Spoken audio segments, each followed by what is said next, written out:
Tonight, I have for you a solid Western, several really good horror tales, and a martial arts extravaganza.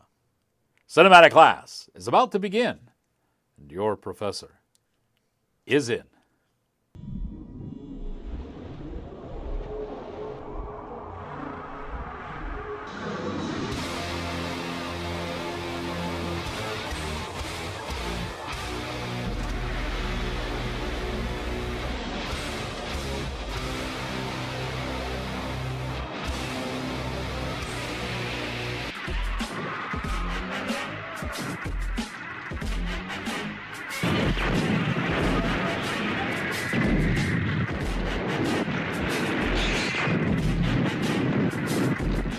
Greetings, salutations, and other sundry affair. I am your cinematic professor and purveyor of truth in movies. And for those of you that have been quite observant, you know that I haven't been around for the last month. It's been an exciting month. I've been roaming the earth, helping people out, pretty much like Kane in Kung Fu. But my journeys have ended. I am back, and there are several things I need to do immediately. First, I need to call Sam down at House of Feruza, our show sponsor, and I need to get this mop taken care of so that I look chicks waving to boner, as they say. And also, I need to bring you up to speed on what's going on in Tinseltown as far as movies, behind the scenes, and all that good stuff. Let's start off tonight, shall we, with a really good Western. This is probably one of the better Westerns I've seen since Open Range. It's that good. And one of the main reasons is the editor, Bryce Dixon. He has put a pace to this thing that is just roller coaster ride. It takes about the opening reel, 10, 12 minutes to set up the story, and then this thing just really takes off. It is a really solid Western, written and directed by Nicholas Barton. We're dealing with the Dalton gang here. Remember them? And they're in the last days of their existence and their reign of terror, if you will, to banks and what have you. And the Dalton boys are a little bit worried that maybe their reputation isn't quite as stellar as the James Younger gang. So they try one really momentous robbery, series of robberies, to kind of niche their mark in history and make a name for themselves. And this movie details it exceptionally well. I think you're really going to like this one. The name of the movie is Death Alley. Here's a look. The U.S. Marshals assigned to the Indian Territories spent months away from their families. Frontier life often took a toll on young mothers. After 2 years raising their 5 children alone, Isabel Gray was no exception. Marshal Henry Thomas, known only by his nickname Heck, chose not to chase after them. Instead of succumb to the melancholy, Marshal Thomas committed himself to his work. I ain't scared of you, Bob. That'd be your mistake, then. You're starting to slip, and I'm trying to clean it up. You can run this gang better than me? He's a stone-cold killer. Say it! Say it! Soldier! They knew what they were walking into. We gonna die today, little brother. We ain't gonna die.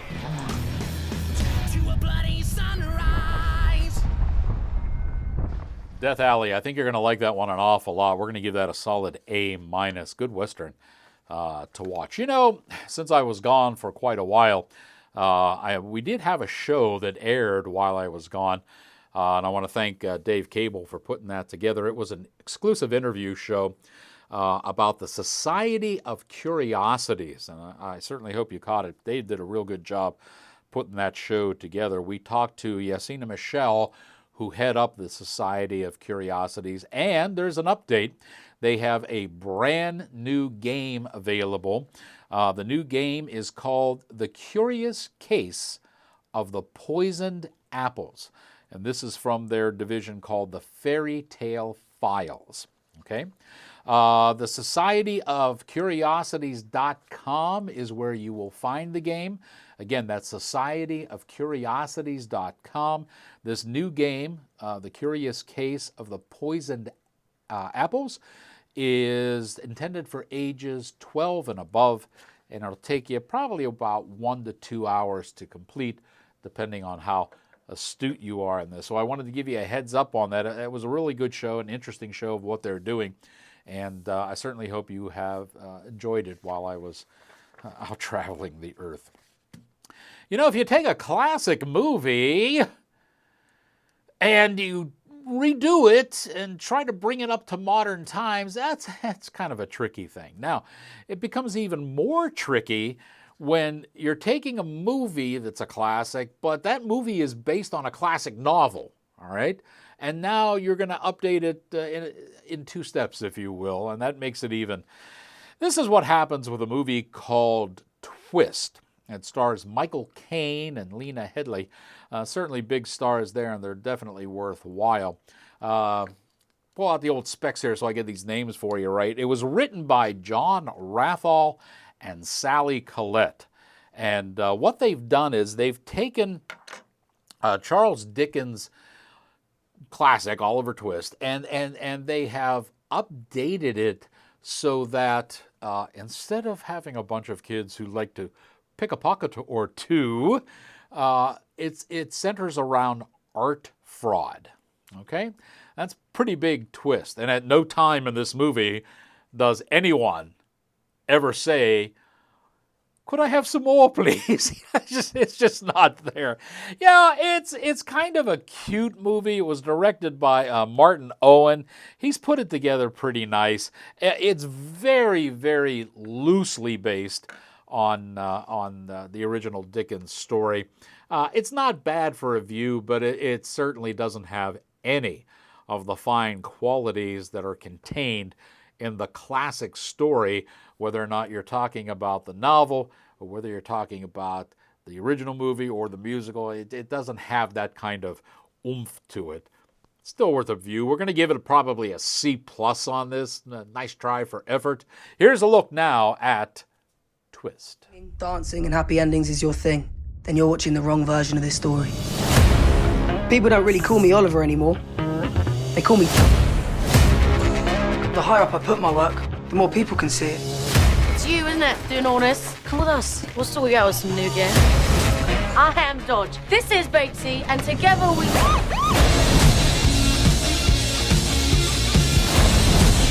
It's what we do to survive.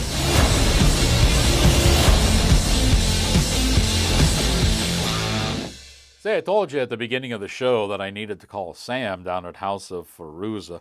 They are the sponsor of Outtakes with Rex Real, and you could tell I need to get into that barber chair really quick because I'm starting to look like the Shaggy Dog here from all of my worldly travels. That's on the agenda for later this afternoon.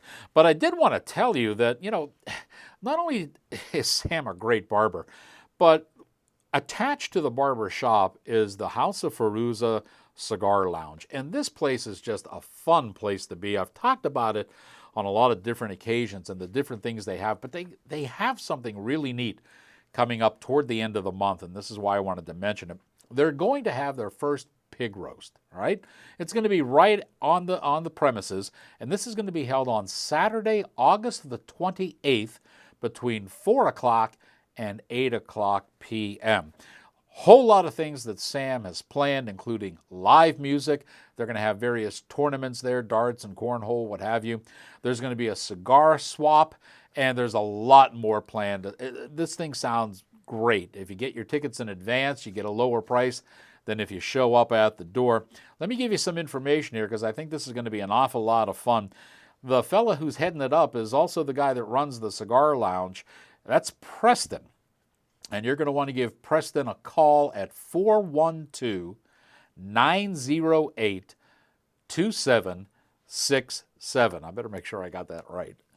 Again, you're going to call Preston at 412-908-2767. You can RSVP. It sounds like an awful lot of fun. I'm certainly going to try to stop by. The pig roast down at House of Fairuza barbershop and cigar lounge located on the corner of South Park Road and Drake Road, right across the street from the Ruth Fred Market. Good place to go. It sounds like it's going to be a blast down there. Speaking of blast, I ran into a series of really lame horror films, but I'm happy to report to you that I found one that is really decent.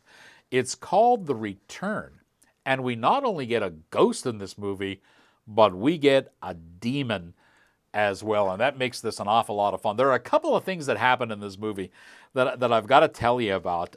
They're not necessarily bad, but in the one, and the guy that, let me tell you this, B.J. Verot is the man who wrote the thing and directed it and produced it. But in the story, one of the characters has to try to remember memories that have been repressed, okay?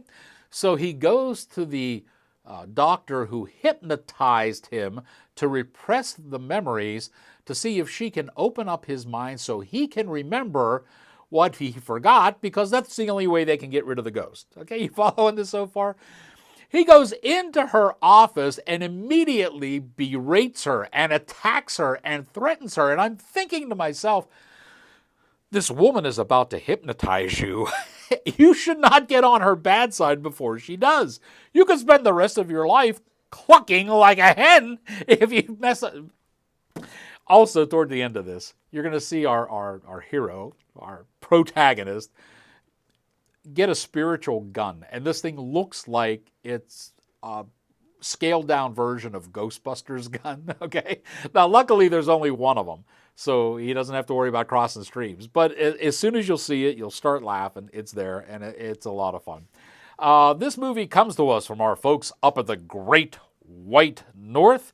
It's an awful lot of fun. We're going to give it a solid B+. The name of the movie is The Return.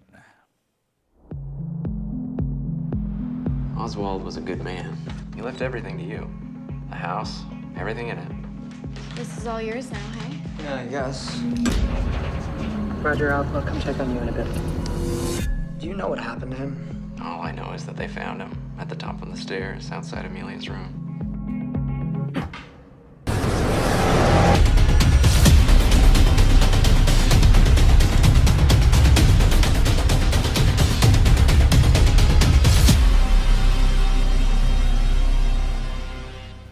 If we have scary movies, monster movies, sci-fi movies, we like to travel back in time to get the expert commentary of Rex Reel. Demons and ghosts. Good bops in the night.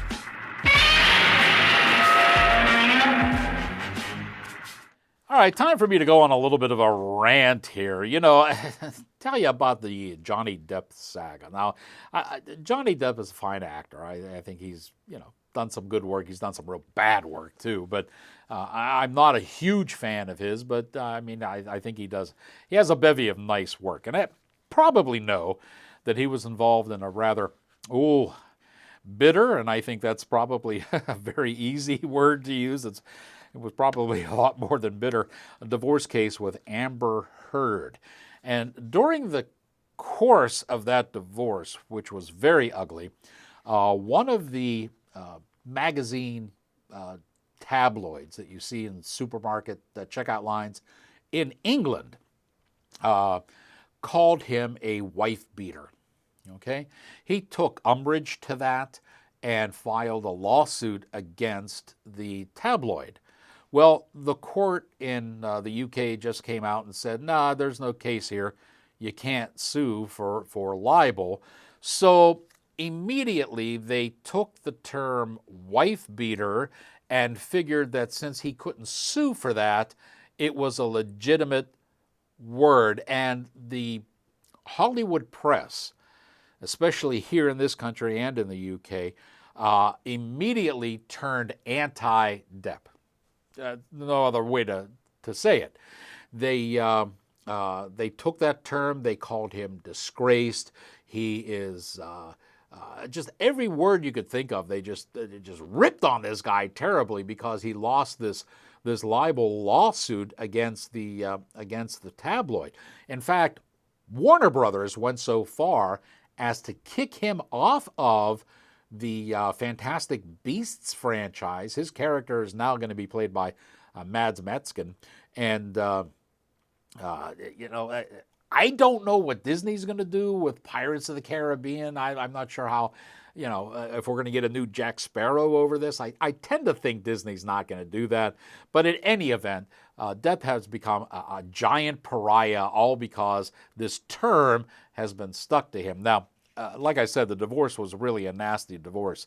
And you'll probably notice that Amber Heard has not been in anything really worthwhile ever since she married Johnny. So I don't know what's going on there, and I'm not going to speculate about it. But I do got to say that finally, several people have stood up against this cancel culture that seems to be permeating Tinseltown, and they're coming from Europe. Let me get the names of these festivals correct for you.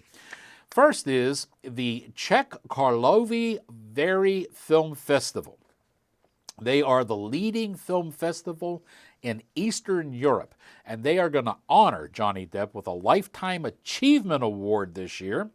And jumping on the back of that, the San Sebastian Film Festival is also going to honor him for his work, and both film festivals are going to show his latest movies as their highlight film for, at the festival. Yeah, I got to say, kudos to both film festivals for doing this. I mean, a lot of people have a lot of problems in their personal lives, but this idea of getting hit with one tag and then everybody wants to run in and just cancel you or lambaste you because of an incident like that. I mean, the man's paid to be an actor. Let him act. Let him do what he needs to do, and then judge the quality of his acting in the movies. That's all you need to do. What happens in closed doors, if it's not criminal, it doesn't, All right, so there's my rant on Johnny Depp. Let's talk a little bit about science fiction. This science fiction movie, probably one of the strangest science fiction movies I've seen in a long time. It's called The Colony. It's actually a mashup of Mad Max and Underworld.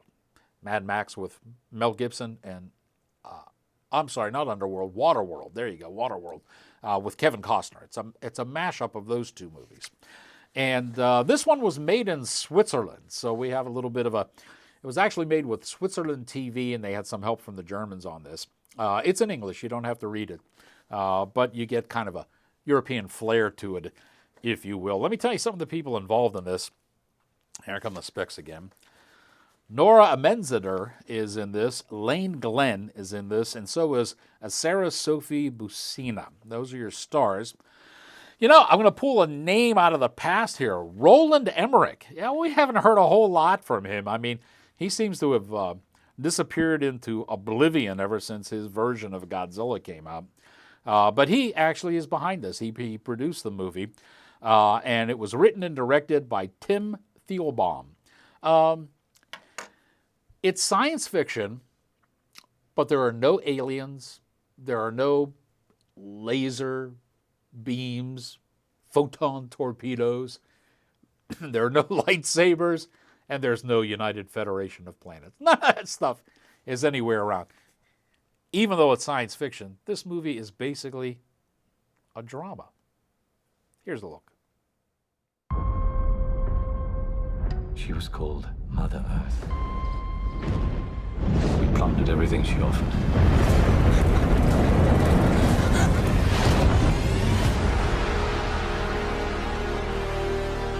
We can repopulate our planet. There are children. They won't be by the time our people arrive. Keep an eye on her. My daughter. Where is she? Say because they are growing in popularity and certainly in power in Hollywood, I'd like to introduce a new segment we're going to do on the show where I tell you about the streaming services, because they certainly are getting big, shall we say. Let's start with Netflix. And in the month that I was away, they had some interesting offers. The first one is a movie called The Last Mercenary. This stars Jean-Claude Van Damme. It was made in France, So it's in French, but they do have a dubbed version that you can watch, and it plays well. It is a action comedy, and it's really worth a look. It's a lot of fun. There are some pretty good chuckles in this thing. Jean-Claude is, I think he's in his mid-70s now. It may even be a little older. So there are some times when you can tell the stunt double is in there, okay? But the martial arts action is still in there. He's still doing a lot of his stunts, and of course he still has that flexibility, which is amazing at his age. The movie is called The Last Mercenary. It's good for a couple of laughs and to do some nostalgia fighting scenes with Jean-Claude. There's also an interesting story about a movie called The Losers. I don't know if you guys have watched this or not, but it was chock full of big-name stars. But at the time it was made, those stars weren't big, all right? This was made back in 2010, okay? So the movie's already 11 years old. But Netflix just got it, and they ran it up on their site as one of their new movies. Well, it connected. Now, it never really did well in the theaters at all, but bang, it became a big hit on Netflix. It jumped into the top 10 and even took the #1 spot on their most watched movies. And everybody enjoyed it so much that they're clamoring for a sequel. The movie is more than a decade old, all right? These stars have all become huge.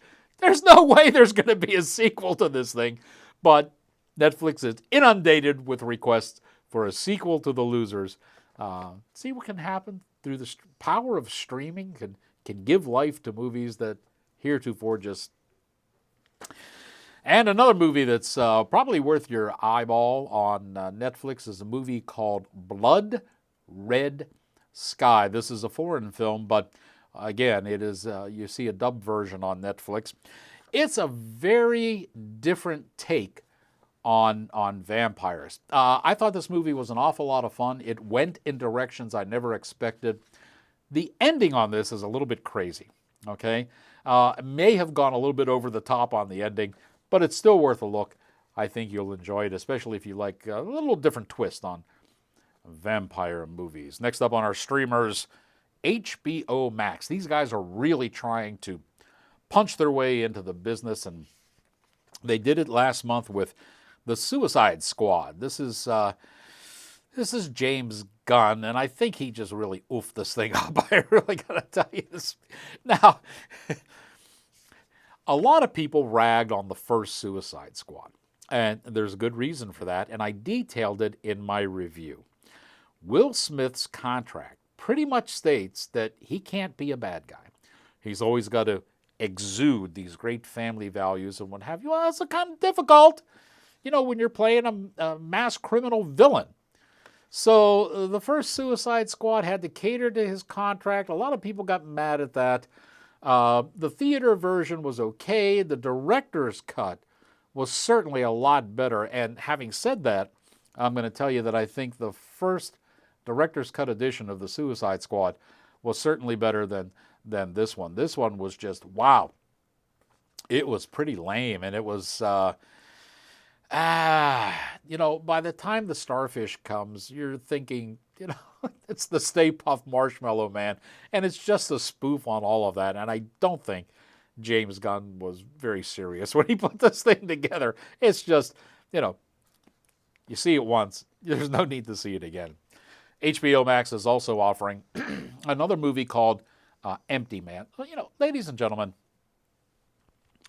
there are a lot of movies that are based on curses, okay?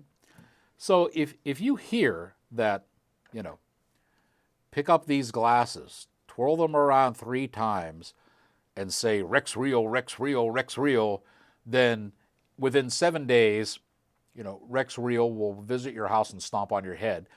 Why would you do those things? All right? It's like, here's a videotape. Watch it, in 7 days you'll die. Who's going to watch it? How dumb do you got to be to put it in and watch?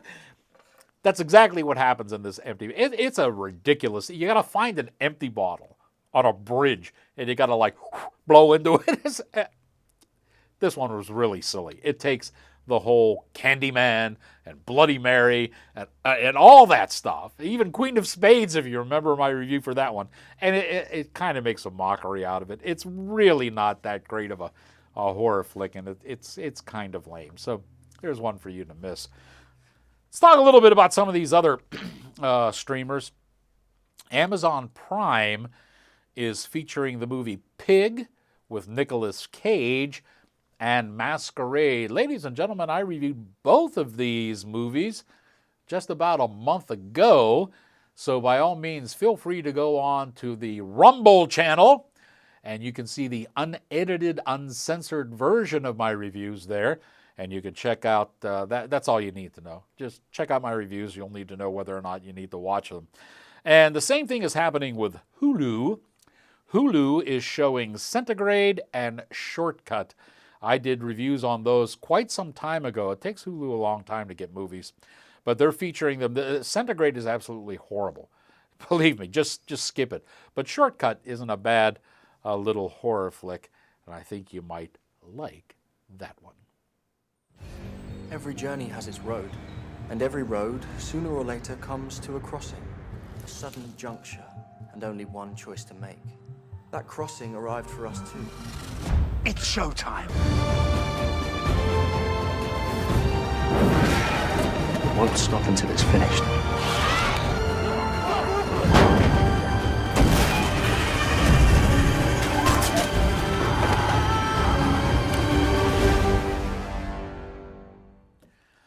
Want to leave you tonight, because we're fast running out of time, with an absolutely excellent martial arts Hey, Donnie Yen is in this. You know, there's an awful lot of martial arts stars who are getting up there in age, and it's showing because there's not really a young group coming up to replace them. Donnie Yen, even though he's getting older, can still pull this off. Folks, this movie was great. He teams up with Nicholas Tsay, and the two of them are huge in the Asian film market. So putting these two together is a box office bonanza. When you watch this movie, you will see that there are techniques taken from John Woo. All right? And John Woo is one of my favorite directors. So I spotted them immediately and said, yes, this is, if you're going to copy somebody, this is the guy to do it. There is some great cinematography in this. Not only for the fight scenes, but, you know, aerial shots, now drone shots and what have you. There's some really good point of view shots in here too, which they kind of, you know, borrow from video games. I think you'll like this one. It's just put together. And the nice thing about it is Donnie Yen, you know, he can fight. So they don't have to do that quick close-up edit to make it look like he can. You pull the camera out, let the man do his thing. It's an awful lot of fun. The name of the movie is called Raging Fire. You're going to like this one. Here's a look. 有啲嘢我想請教你。咩人咁目無法紀，咁冇人性，咁冷血，拉晒佢哋咪天下太平咯？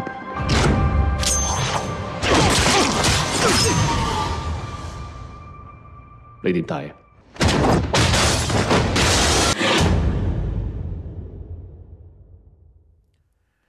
Raging Fire, we're going to give this one an A. You're going to like this one a lot, even though it's the version I saw was the original language, so you have to read the subtitles. But it's still an awful lot of fun. Story's kind of template, but great fight scenes, great action. I have no more time. I have a lot more to cover, but no more time.